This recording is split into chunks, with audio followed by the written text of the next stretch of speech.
español, bajo la situación de la eh, presencia musulmana, una característica de división, digamos, de los reinos con sus peculiaridades. Cuando hablamos de la religión, y acá es algo muy importante, porque hay en sí mismo un conflicto religioso que subyace a esto, que es la presencia de un grupo que domina, que es el que ha conquistado, que son los musulmanes, y se corresponden con otra religiosidad, y una fuerte presencia de la religión católica, que es fuerte en cada uno de los reinos originales, digamos, que están en lucha contra el musulmán. La cuestión de la presencia de la religiosidad católica es clave en el proceso de España bajo el medioevo y en el proceso de conquista del territorio invadido. ¿Por qué? Porque el escenario de guerra se ve también como un escenario de conflicto religioso. Entonces, la idea de avanzar sobre el conquistador, que no solo ha ocupado territorio, sino que además tiene otro credo, ¿bien? Se piensa y se va consolidando en el sentido que la religión católica es la línea, digamos, o una de las líneas que unen más fuertemente a los distintos reinos. O sea, tenían configuraciones políticas distintas, ¿bien? Ya lo hemos dicho. El avance sobre las tierras que se van conquistando, también en la división de las mismas, la situación militar, la organización, como les dije, de los poderes intermedios, como sería el de las Cortes catalanas, eh, no, no son las mismas, pero el hilo conductor es la cuestión religiosa. Nosotros dijimos que el período de España bajo el medioevo, con esta peculiaridad, ¿no?, de haber sido conquistados en el 711, termina en 1492. Efectivamente, es el mismo año que asociamos a otro hecho histórico sobre el cual vamos a hablar, pero en realidad el primer hecho histórico significativo para España eh, de su proceso histórico de ese año tiene que ver con el fin de la dominación musulmana. ¿Cuándo se produce esto? Cuando cae el último lugar en donde los musulmanes habían quedado, digamos, como reservorio de su poder, que fueron corriéndose a lo largo de todos estos siglos, cada vez más hacia el sur, ¿bien?, y quedaron en Granada. O sea, lo último que quedaba era Granada como territorio de dominación musulmana. En 1492, en los primeros meses del 92, finalmente España, agrupada, y ahora vamos a ver, expulsa a los musulmanes, conquista Granada, y por lo tanto todo queda bajo el dominio de una pareja reinante. Acá vamos a hacer un punto. Ustedes han visto o han escuchado, han leído mucho tiempo la presencia por América, básicamente de los llamados reyes católicos. ¿Bien? Alguna vez los deben haber escuchado cuando hablaban de Colón o demás, los reyes católicos. ¿Bien? Y siempre deben haber leído que decían Isabel de Castilla y Fernando de Aragón. ¿Bien? ¿Qué estamos hablando de estos reyes? Bueno, tanto la reina de Castilla como el rey de Aragón, en sus propias alianzas, fueron, digamos, construyendo una base en donde estos dos reinados y estos dos territorios eran como centrales. El inicio del proceso unificador de España se da con el matrimonio de ellos dos, que es un matrimonio en donde inicia el proceso de configuración del Estado Nacional. O sea, cuando dos reyes que habían alcanzado la centralidad del territorio, ¿bien? Se casan. Por lo tanto, el matrimonio de ellos configura el Estado Nacional Español a propósito de Castilla y todos sus reinos aliados, Aragón y sus reinos aliados. ¿Bien? Cuando se casan, empieza su poder con un poder consolidado. Entonces, esto es clave. La primera cuestión es que el proceso digamos, de llegada del Estado Nacional en España se da por una cuestión de matrimonio de quienes definen tener la centralidad de todos los reinos. ¿Ya? Castilla con lo suyo, Aragón con lo suyo. Matrimonio, todo el Estado bajo sus poderes.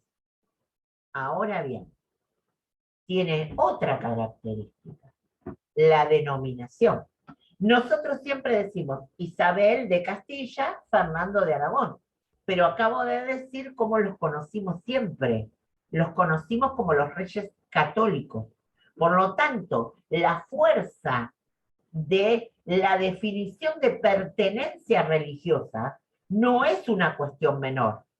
¿Por qué decirles reyes católicos? Ustedes dirán, bueno, porque eran de esa religión.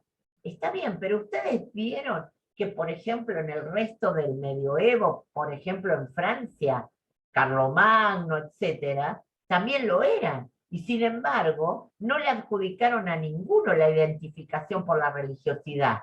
¿Por qué a ellos sí? Bueno, porque acá hay otro principio de unión del Estado español, que es la religión católica. Y la definición que ellos toman de llamarse a sí mismos así, tiene que ver justamente con decir, ¿qué es lo que ha provocado la unión del reino? La religiosidad y el matrimonio. ¿Y contra quién fuimos?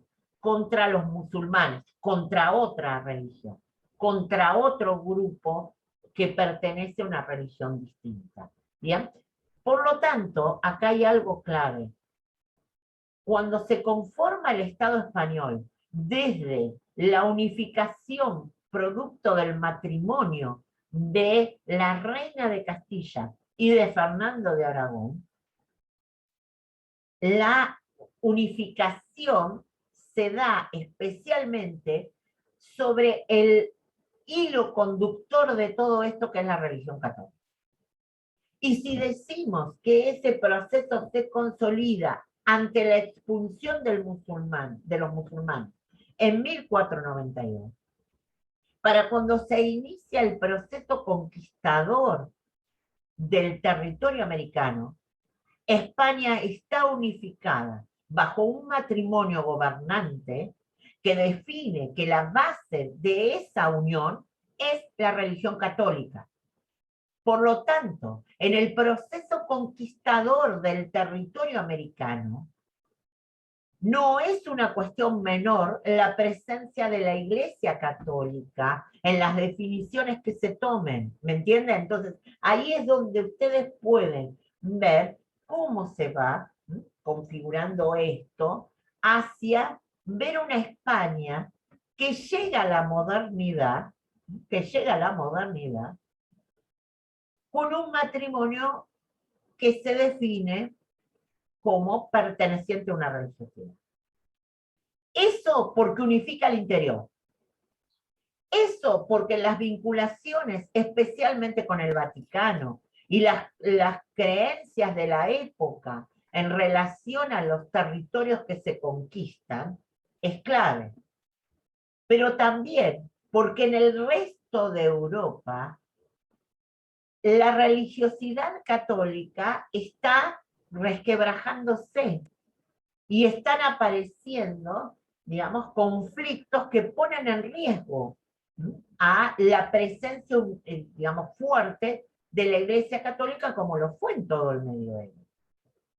España va a ser entonces una fuerte alianza entre el poder político y el poder religioso de la Iglesia Católica. Y esa configuración particular no solo va a estar en España, también la va a pasar a América, ¿me entienden? O sea, esa configuración pasa a América, ¿bien? En donde indudablemente la iglesia va a tener un rol absolutamente clave, la iglesia católica, ¿bien?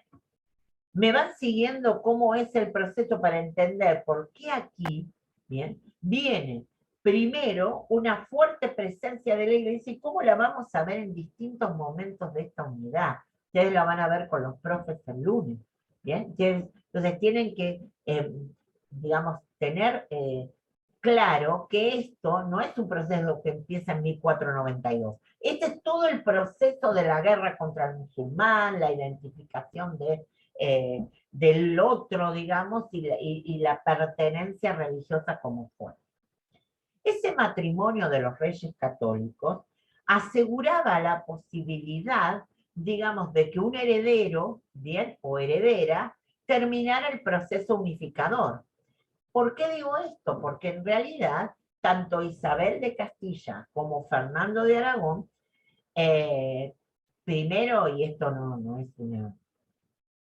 un humor, pero la verdad que se llevaban horrible. O sea, la idea del matrimonio había sido una idea propia del medioevo de unir coronas a propósito del matrimonio, digamos, o de resolver conflictos por alianzas matrimoniales. Eso se ve en todo el medioevo y se va a ver también en parte de la modernidad. O sea, no es un detalle menor casar, provocar un casamiento, digamos que no los unía el amor, sino la negociación y que implicaba que ese matrimonio ponía fin a un conflicto, ¿bien? Y este no es una cuestión menor. Isabel y Fernando justamente no eran el ejemplo de pareja perfecta que uno imaginara. De hecho, cada uno seguía manejando su propio reino, se encontraban de vez en cuando, ¿bien? Desde esos encuentros hay una hija que supuestamente iba a ser la heredera, ¿bien? Y que pierde a su esposo, muere tempranamente. Ella realmente luego tiene un episodio en que en realidad ha pasado a la historia con un seudónimo terrible, como Juana la Loca, ¿bien? Ahora, no, en el norte de España, justamente los vascos no llegaron los musulmanes, llegan a la zona central. Los vascos forman parte de la resistencia, digamos, a la invasión. Y finalmente Juana nunca va a acceder al trono, y el que va a acceder al trono va a ser el hijo de ella, nieto de los reyes católicos, cuando ellos ya no estén, y va a ser el primero de los reyes de una dinastía que se llamaron los Habsburgo. Ahora, volvamos a los reyes católicos. Cuando los reyes católicos, digamos, que son los que, especialmente Castilla, la reina Isabel es quien financia el viaje de Colón, etc. La negociación sobre la posesión de los territorios, ¿bien?, van a estar dada por la diplomacia de Aragón. Fíjense cómo ellos se dividían, ¿bien? La corona de Fernando era muy fuerte en el aspecto diplomático, ¿ya? Y ellos fueron los que llevaron adelante la negociación con el Vaticano. ¿Por qué la negociación con el Vaticano? Porque había una creencia de que todas las tierras del mundo en realidad eran como de pertenencia del Papa, y alguien las encontraba, solicitaba su protección, digamos, y su orden, y el Papa las entrega. Todo eso ustedes lo van a ver a propósito del punto del derecho de conquista, ¿bien? Y tienen la lectura de la Universidad de Valencia, en donde explica distintos aspectos que tienen que ver con el proceso de conquista y de reconocimiento de que estas tierras son o eran de España. Ahora, estas tierras, eso tiene que ver con el proceso de conquista que se habilita desde la configuración del derecho existente en cuanto a al derecho de posesión de las tierras, en esta mezcla e influencia de lo que era el derecho, eh, digamos, de posesión, de conquista y del beneficio que otorgaba sobre las mismas el papá. Ustedes ahí van a ver todo ese proceso que tiene que ver con, en esa lectura, por ejemplo, que está explicado cómo se fue dando ese proceso desde las distintas etapas, ¿no? Como las bulas de donación, el Tratado de Tordesillas, etc. Ahora, ese es un plano. Ahora vamos a ir al otro, que tiene que ver con el hecho de que eh, este territorio estaba habitado. Y este territorio estaba habitado por personas que tenían su religión, que tenían su cultura, su organización política, sus creencias, de todo sentido, su vida social. Cuando nosotros hablamos de las culturas precolombinas, estamos hablando de toda esa cultura que existía antes de la llegada de los españoles al territorio americano. Esas culturas eran sumamente diferentes, ¿bien? Y además su grado de organización era fuertemente diferente. Por ejemplo, cuando nosotros hablamos de la configuración política y jurídica, en general nos referimos, ¿bien?, a las configuraciones de algunas de estas culturas que fueron especialmente eh, que tuvieron un enfrentamiento directo con los españoles. Por ejemplo, los aztecas y, por ejemplo, los incas, ¿bien? Obviamente también están los mayas, pero para la llegada del conquistador, los mayas ya no son un territorio habitado por esta cultura, no hay un enfrentamiento así, sino sí con el imperio azteca. De hecho, hace pocos días, y se ha generado una polémica bastante interesante, hace muy pocos días se conmemoraron el aniversario de la caída de Tenochtitlán, que era la capital del Imperio Azteca, ¿bien? Y se armó un lío bárbaro porque esto tiene que ver cómo se recuerda y para qué se recuerda, ¿no? Lo menciono porque por ahí lo han visto en algún diario, lo pueden ver, que tiene que ver con lo que hizo el presidente mexicano o lo que eh, eh, definió recordar eh, el presidente mexicano actual en el acto central de la caída de Tenochtitlan, que en realidad es la toma del poder por parte de los españoles del Imperio Azteca, ¿bien? Y estamos hablando de 500 años después. Y esa caída hoy es vista por los mexicanos desde lugares muy disímiles, ¿bien?, de quienes reivindican las culturas originarias, de quienes reivindican el pasado español, y ahí se armó un lío interesante en cuanto a los discursos políticos que operaron en la cuestión del recuerdo de esto. Como quiera que sea, acabo de decir una cuestión política definida. Los aztecas eran un imperio, ¿bien? Entonces, si hablamos de configuraciones políticas, estamos hablando de qué formas de gobierno tenían, ¿bien? Los aztecas tenían un imperio, los incas tenían un imperio, pero las organizaciones al interior de ellos eran distintas, completamente distintas. Los aztecas fueron un pueblo fuertemente conquistador, ¿bien? Y que además avanzó en la construcción territorial de su imperio, donde, como acabo de decir, tenían una ciudad central, ¿bien?, que era Tenochtitlán, que era la capital del imperio azteca, y donde obviamente no solo recibía el poder del emperador, sino también en el lugar de residencia en general de las autoridades y de la sociedad más fuerte de los aztecas. Los aztecas, como el resto de las culturas, tenían su religiosidad, tenían en general las culturas precolombinas eran politeístas, ¿bien?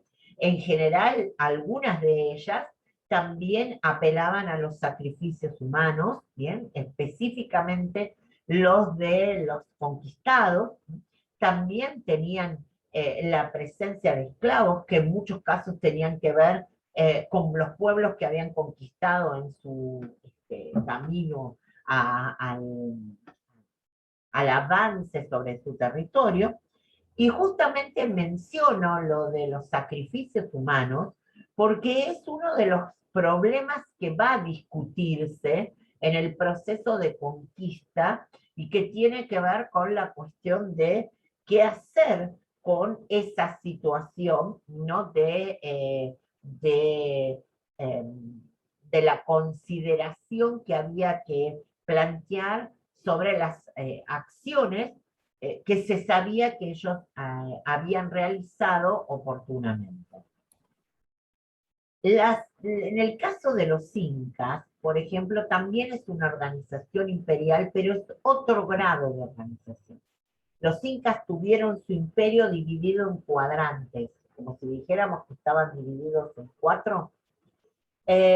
La organización interna era muy especial en el sentido, por ejemplo, de la capital era Cusco, tenían todo un sistema de comunicación interna que era realmente impresionante, que son los caminos que llevaban todos al Cusco. ¿Ya? Eh, Hay algo muy especial en su organización, como algunas características, digamos, para colocar, ¿no?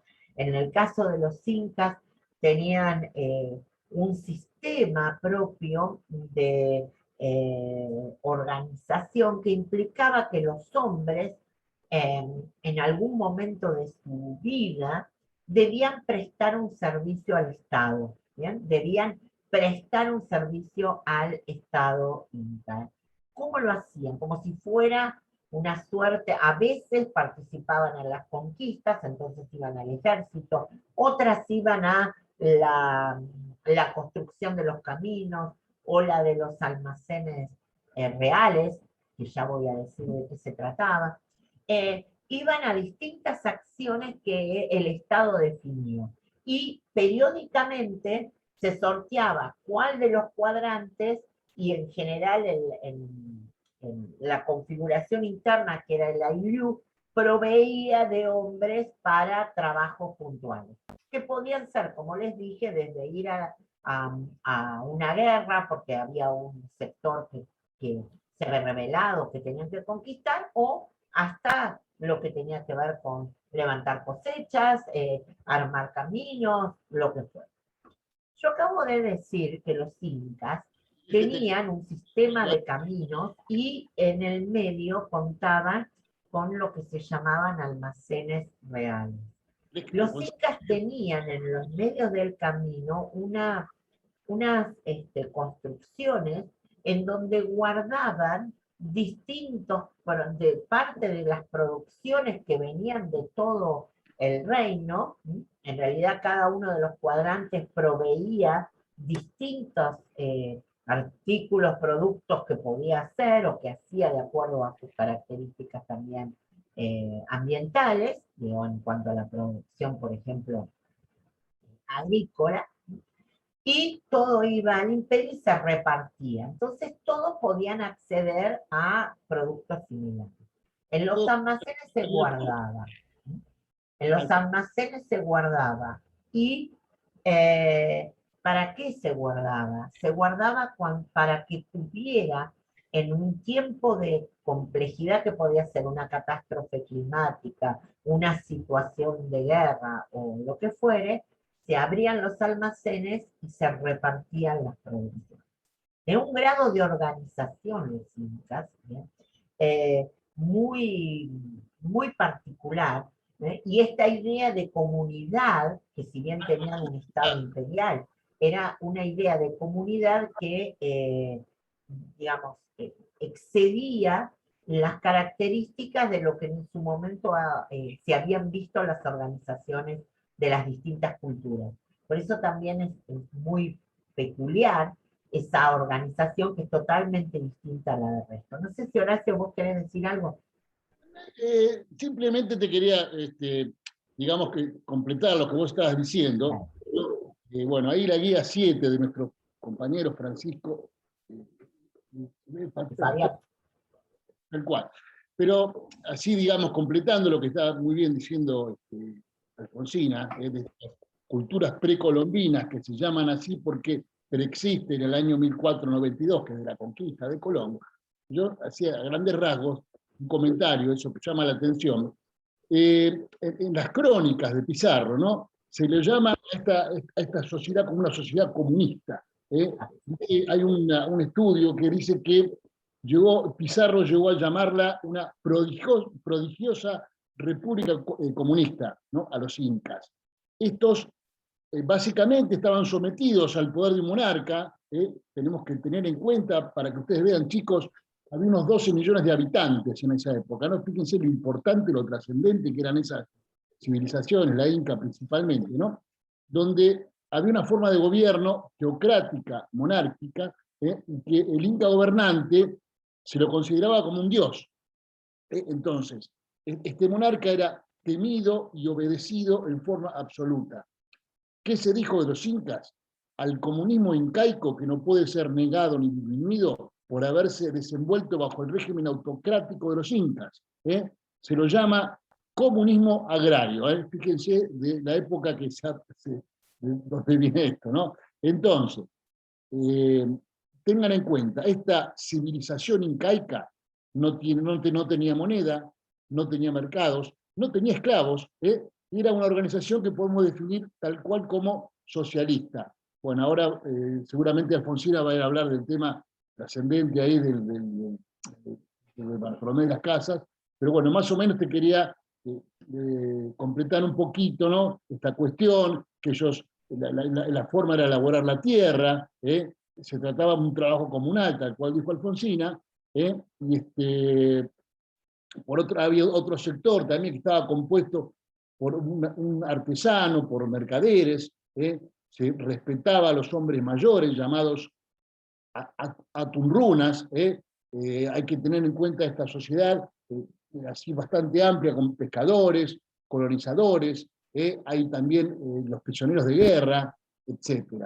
Entonces, a grandes rasgos, este es el análisis de la religión y la cultura de los incas. Alfonso, me interrumpí un poquito. No, muchas gracias, Horacio.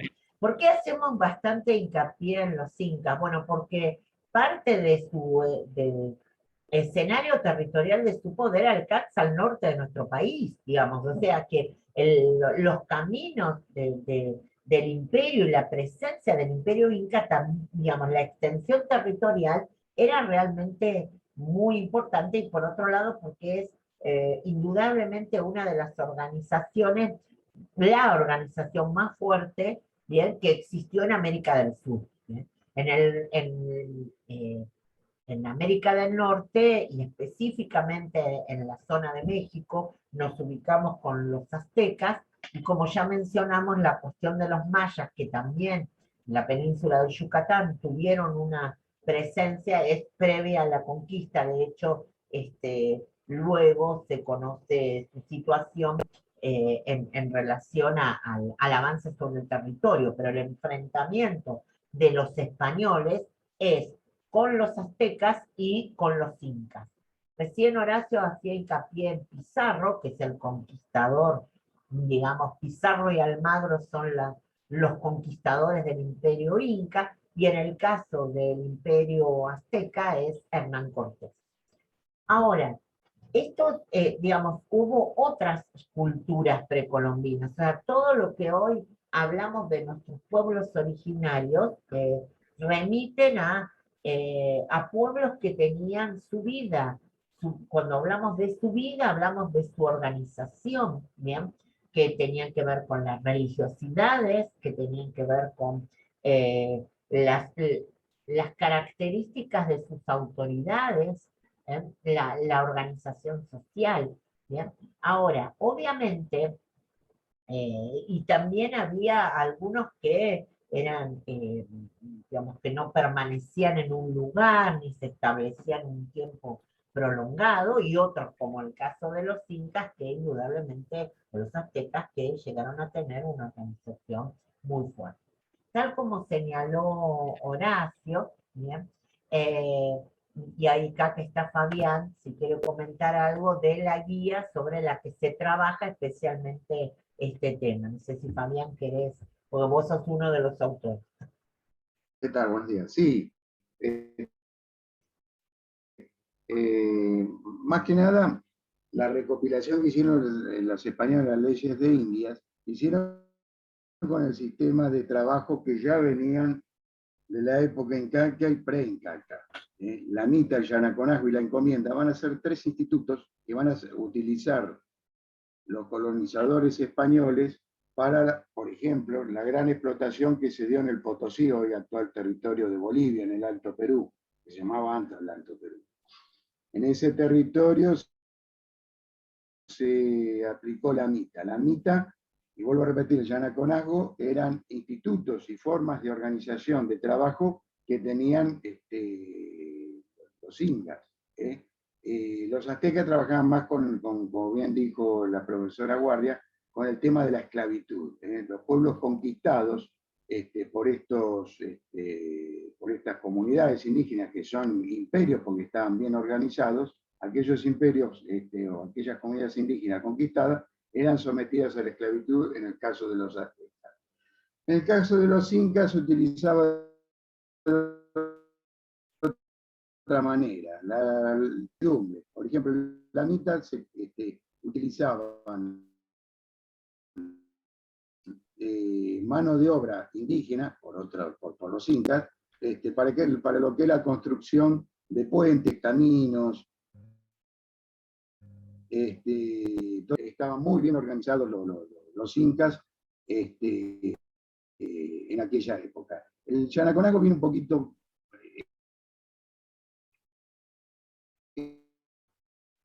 es anterior a la época pre-incaica. Se podría decir que también era ordenado lo que nosotros llamamos patricia, ¿no? Las familias incas en todo lo que es la cuestión de servidumbre.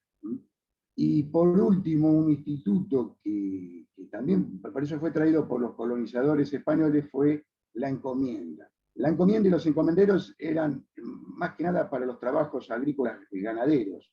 El trabajo en la tierra, el trabajo que hacían la mano de obra prácticamente como siervos de la gleba, del cual de ese trabajo rústico y rudimentario los hacían un conjunto, ese conjunto de hombres, y trabajaban en América para el rey.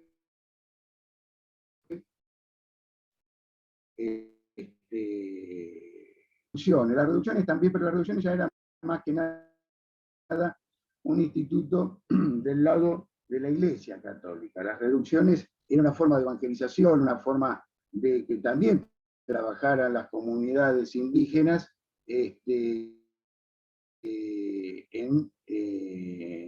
digamos, para los territorios del cual era propiedad de la Iglesia Católica. Las encomiendas se aplicaron mucho en la zona de Cuyo, en unas comunidades indígenas que se llamaban los huarpes. Fueron transportados, a veces por la fuerza, obviamente, nadie era voluntario, no había nadie se sometía en forma voluntaria, muchas veces por la fuerza. Entonces, estas encomiendas fueron, estas tribus, o la tribu de la región de Cuyo, fueron llevados para trabajar en todo lo que es la región del lado del Pacífico, del lado de Chile. Pero la Mita fue aplicada, este instituto y esta forma de organización fue aplicada en el Potosí, en las sierras, en las minas de plata. Hay muchos libros que hablan de la servidumbre, de la esclavitud de las comunidades indígenas, incaicas, que fueron sometidas para prácticamente un trabajo forzado, un trabajo del cual se requería muchas personas y una mano de obra fuerte para la extracción de la plata. Digo esto porque el conquistador español, ¿no?, en esta gran empresa que llevó desde lo que fue el sur de Estados Unidos, lo que hoy es California, lo que hoy es la península de Florida, hasta Tierra del Fuego, se podría decir, el conquistador lo que buscó fue las minas de oro y de plata. Los portugueses lo hicieron del lado de la costa, vamos a decir, oeste del Atlántico, de la costa africana, del continente africano, y los españoles, con la llegada a Nuevo Mundo, que ya estaba habitado, ¿no?, al Nuevo Mundo, que es el continente americano. La búsqueda de oro y de plata de la ciudad del Dorado fueron el principal, objetivo, a mi forma de ver. La extracción de oro y de plata, de esos metales preciosos, fue el objetivo principal de los conquistadores. Y después estaban las tierras. Se dieron cuenta que las tierras y los frutos de las tierras, de inmensos recursos naturales que obtuvieron los conquistadores, no solamente en oro y de plata, sino en alimentos, en madera, que obtuvieron los conquistadores españoles, le otorgaron título suficiente para ocupar tierras, para conquistar. Ya lo vamos a ver, creo que en las próximas clases, los títulos que le otorgaban los reyes a los adelantados de aquella época. El adelantado fue el primer jerarquía que se le dio a la conquista. Era una persona proveniente obviamente de España, del cual todo lo que se descubría en el Nuevo Mundo iba a pertenecer, en sus posesiones, por decirlo de alguna manera, a los reyes católicos de aquella época. Entonces, vuelvo a repetir, los tres institutos de organización que más utilizaron las leyes de India, fueron las leyes de Burgos, que más utilizaron los conquistadores y que asimilaron a la legislación española, fue la organización del trabajo. La mita, el yanaconazgo, la encomienda y las reducciones. La mita fue por excelencia el instituto, se puede llamar así, donde el dominio español sobre las comunidades indígenas más se acentuó en la minería. En la minería de plata, en el Potosí. Creo que ahí nosotros centralizamos digamos, las lecturas y las guías. Y después, como bien le dijo la profesora Guardia, toda la organización incaica, toda la organización azteca y toda la organización maya, que la maya no fue, ya había, prácticamente había sucumbido, ¿no? O estaba diseminada en lo que hoy es la península de Yucatán, Guatemala, en ese Centroamérica. Se había dispersado, no llegó a hacer contacto con el hombre español, pero sí los aztecas, sí los aztecas. Lo que hay que tener en cuenta, tanto de los incas de los aztecas, las grandes arquitecturas que tenían, la organización que tenían, y que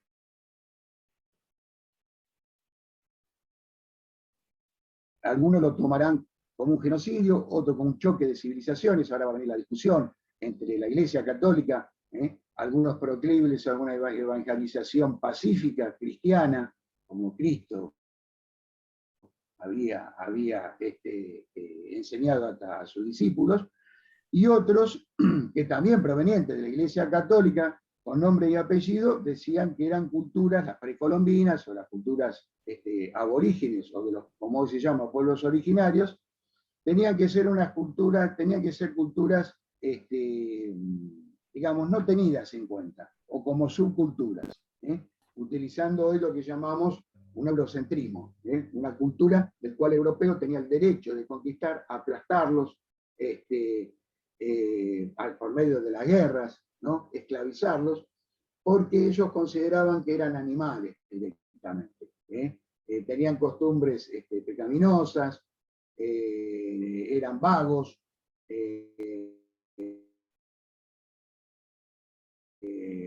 no querían trabajar. Bueno, una serie de calificaciones del cual dieron derecho a un sector de la colonización para esclavizarlos y maltratarlos. Pero había otro sector del evangelismo, del evangelio, digamos, otro sector de la iglesia cristiana y católica, del cual estaban totalmente en desacuerdo. Simplemente había que conocerlos como si fueran antropólogos. Había que no conquistarlos por medio de la fuerza, pero sí por medio del amor. Un intercambio cultural, se podría decir. Para otros fue un choque de civilizaciones. Pero bueno, creo que eso en pocas palabras lo sucedió en siglos, por supuesto. Como bien dijo el profesor Vidal, era entre 12 y 50 millones de habitantes que podrían haber estado dispersos desde Alaska hasta Tierra del Fuego, y que fueron diezmados en gran parte. Y mucho de esa extinción también no solamente fue la esclavitud, sino fueron las enfermedades traídas por los españoles. Esto hay una gran discusión histórica, ¿no? Enfermedades venéreas, por ejemplo, traídas por los españoles y conquistadores, del cual se contagiaron los aborígenes, y prácticamente fue una plaga. Diezmaron pueblos enteros, sobre todo en la zona del Caribe, donde había llegado Cristóbal Colón y Américo Vespucio, es decir, y distintos conquistadores después de los 4 viajes que hizo Cristóbal Colón. Pero las enfermedades fueron también un caldo de cultivo para diezmar las comunidades indígenas de aquella época. Si no solamente fue la esclavitud. Así que bueno, si alguien quiere retomar, profe, Ahí no yo sé si ahí retomo, sinteticé. Fabián, gracias. Dale, Fabián dale. ha hecho mención a varias cuestiones, en donde por un lado tienen que ver la cuestión de las guías, ¿no? En donde están, por ejemplo, absolutamente todo el tema explicado y especialmente en relación a lo que estábamos viendo, lo de las culturas precolombinas.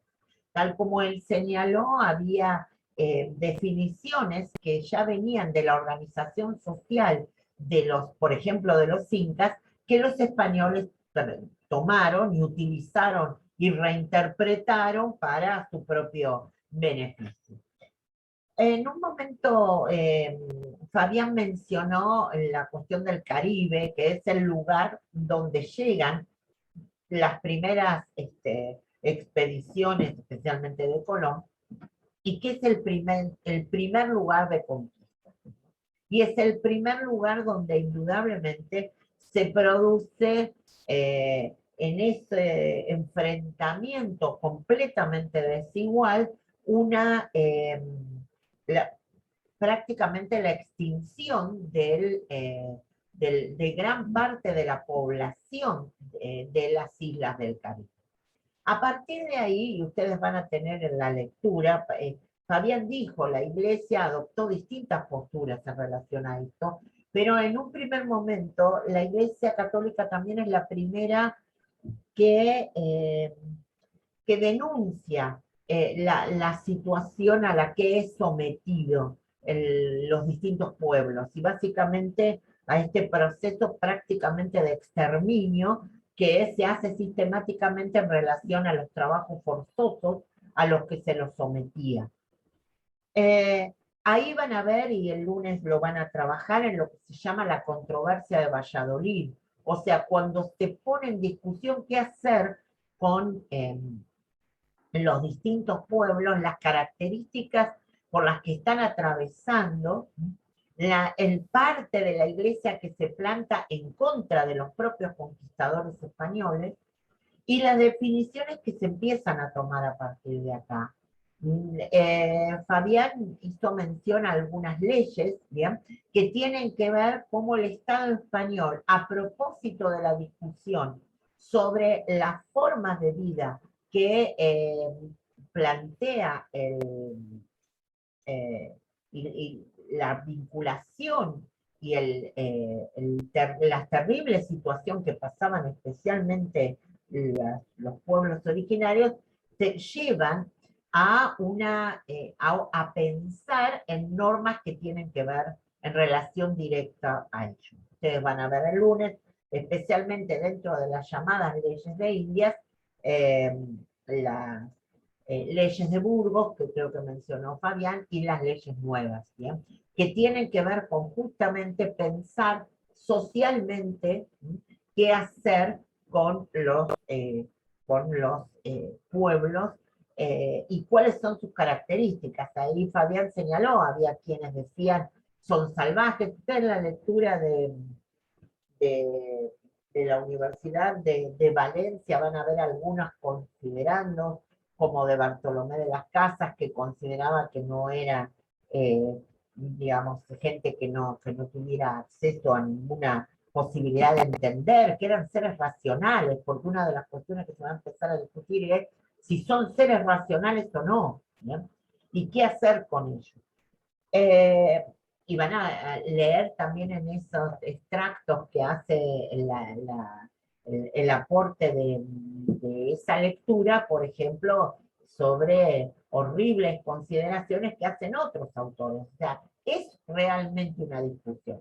Y luego tienen la lectura de Zuluaga Hoyos, que lo van a ver el lunes, que es justamente cuando en la discusión sobre son seres racionales, no son seres racionales, atraviesa la consideración de los sacrificios humanos que se había comprobado que en los pueblos realizan. Entonces, a partir de ahí entran a discutir este plano y obviamente es una controversia que se da entre dos posturas distintas en donde se mezclan y se relacionan y discuten y generan algunas otras discusiones y también respuestas por parte del Estado que tiene que ver con este cruce entre la perspectiva que tiene la Iglesia y también la perspectiva que el Estado quiere plantear desde normas que rijan la vida en este lugar, ¿no? Que ellos han conquistado. Y ahí viene toda esta producción de las leyes de Indias,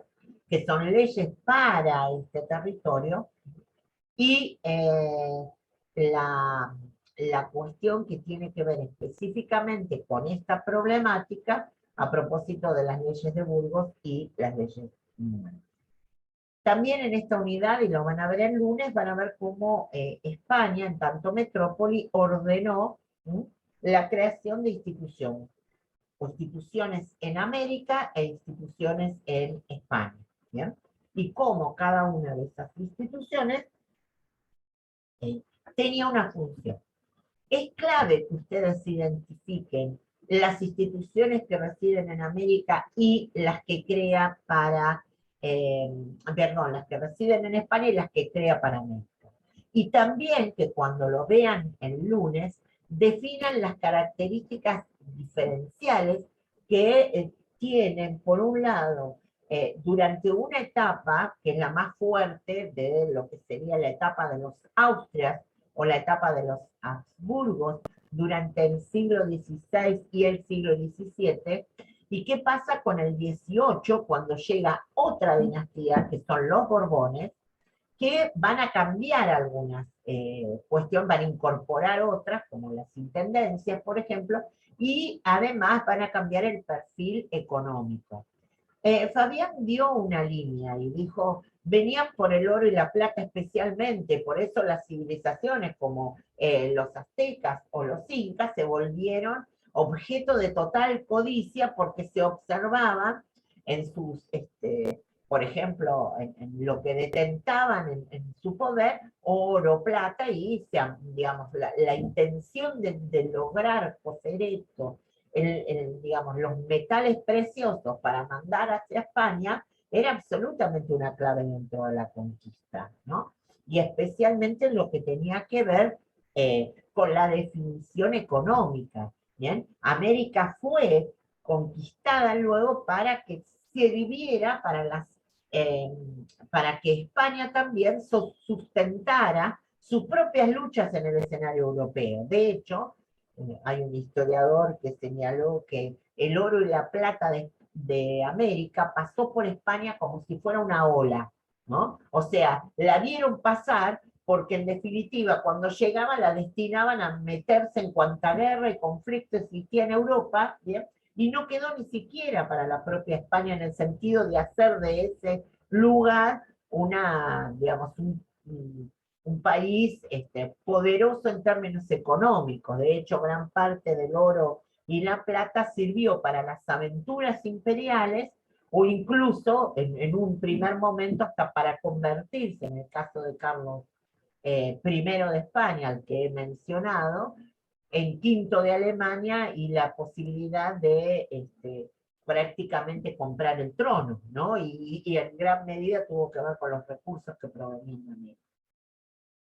Por lo tanto, lo que ustedes van a ver en esta unidad es, nosotros hemos dado las características generales, un poco más de los primeros, y el lunes se van a dedicar especialmente a ver lo que tiene que ver con la controversia de Valladolid, la discusión que empieza desde la iglesia y termina en una construcción jurídica en términos de algunas leyes que van específicamente sobre la situación de los pueblos que habitaban este territorio, en donde hay una definición que debe quedar muy en claro. Una cuestión es que las condiciones de vida que los españoles impusieron, Fabián mencionó una en particular, que es la de la mita, especialmente la mita minera, en Potosí hay dos grandes recursos mineros, que son uno es en Potosí, en la zona de América del Sur, y otro es en México, que también tenía una zona minera y se emplea en la explotación total. Y que realmente las condiciones de vida de los seres que trabajaban ahí eran absolutamente terribles. Pero no hay esclavitud en relación jurídica de esos pueblos.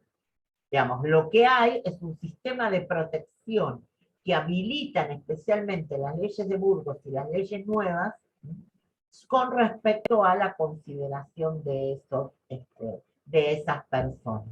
La esclavitud en América viene en el proceso especialmente de los Borbones en relación directa al acuerdo con Inglaterra y al tráfico de esclavos que los ingleses son habilitados a traer al territorio americano a propósito del siglo XVII desde sus propias colonias africanas.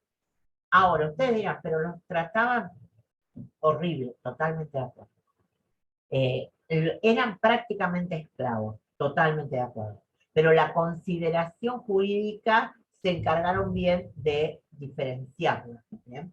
Y de ahí por eso, si no ustedes leen las leyes nuevas o las leyes de Burgos, especialmente las leyes nuevas, y parece que vivíamos en un estado idílico de una sociedad en donde había un respeto general a los derechos, y claramente no era.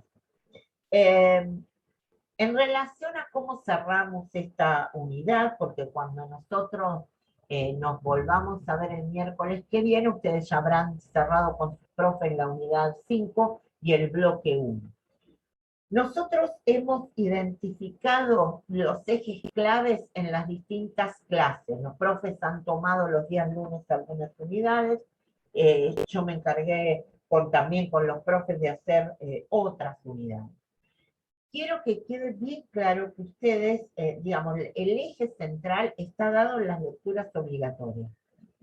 Y en todas las lecturas que están subidas sirven, por ejemplo, algunas aparecen en el EC, ¿bien?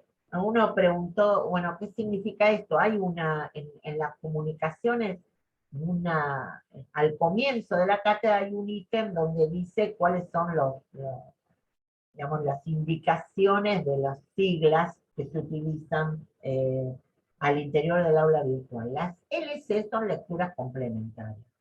Que nosotros las señalemos, hablemos sobre ellas, tiene que ver con digamos, los aportes que esas lecturas hacen a algunos temas.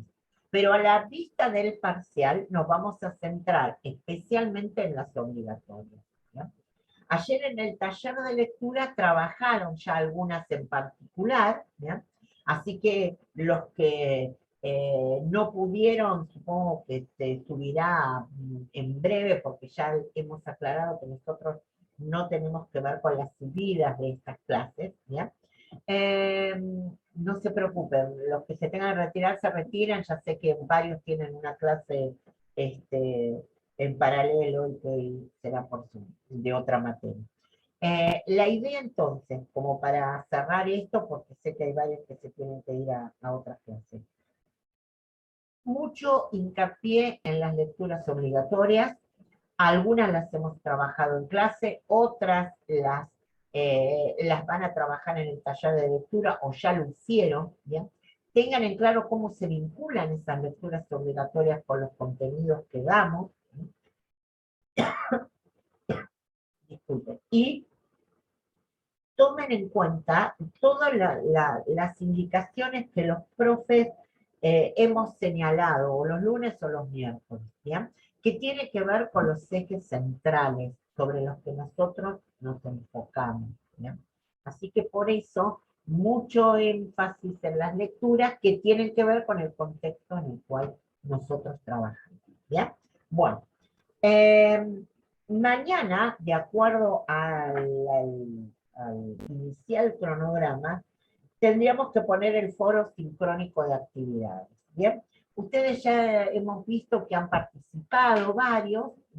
Vamos a colocar entre el jueves o el viernes otro foro, pero como la semana que viene está libre de foro de actividades, por ahí nos corremos y no lo ponemos mañana, lo ponemos unos días después, para que puedan participar aquellos que quieran en el foro 1, ¿bien? Porque para cuando tenemos que subir el foro 2 de actividades, tengo que, digamos, hacer la devolución general del 1, ¿bien? Para que no entremos a mezclarlos tantos. Entonces, por ahí no la subimos mañana a la actividad y dejamos unos días más y la subimos después, considerando que la semana que viene no está previsto esto de los foros, así dejamos, por ahí el lunes subimos el foro nuevo y hacemos el cierre, ¿no?, del foro 1 y dejamos como para que aquellos que no pudieron o que no quisieron o lo que fuera, si tienen interés lo puedan hacer, ¿no? Y le damos la devolución general. Porque hasta donde yo vi había un poco más de 20 personas, entonces está bien que es voluntario, pero bueno, dejamos unos días más por las dudas si alguno quiere, ¿bien? Y en relación a eso voy a decir solamente un avance de la corrección. Si se identifica que tienen que elegir una de las dos, por ejemplo, porque en general hacemos así, ponemos 2, 3, y decimos, elijan una y contesten esa. Si ustedes contestaron las dos, ya no están respondiendo a la consigna bien. Acá ya tenemos un problema. ¿Me entienden? No tenemos un problema. Entonces, no pasa porque tengo que contestar todo. Si se les plantea que tienen que elegir una, eligen una y contestan una, ¿está claro? Porque si contestaron los dos, ya no cumplen la consigna. Y para el caso, cuando tengamos una consigna en el parcial que diga, sobre estas tres elijan una y ustedes contestan todos, esa respuesta no está bien. ¿Me siguen? No pasa por lo que dice, sino por cumplir la identificación de la consigna. Y aunque a ustedes les parezca que eso es un detalle menor, es clave. ¿Me entienden? Porque tiene que ver con identificar qué es lo que tengo que hacer. Les digo, a los que quieran tener unos días más como para poder hacerlo, tomar valor y realizar la actividad, la vamos a dejar unos días más y ya saben esta cuestión de la identificación de una actividad para hacer. Después, cuando esté la devolución, van a ver el resultado de todo, así que no se preocupen, ¿bien? Digamos, si quieren, hagan el borrador y cuando tengan la devolución general, y ahí van a ver si lo hicieron bien, ¿vale? Bueno, de mi parte, gracias a Fabián y Horacio, especialmente por la participación de hoy y la compañía, a todos ustedes por estar. Gracias, especialmente en un profe. día complejo. Gracias, chicos. Gracias a todos. Y nos vemos el miércoles que viene, ¿vale? Chao, chicos. Chao, profe. Falta uno, ¿no? Cuídense mucho.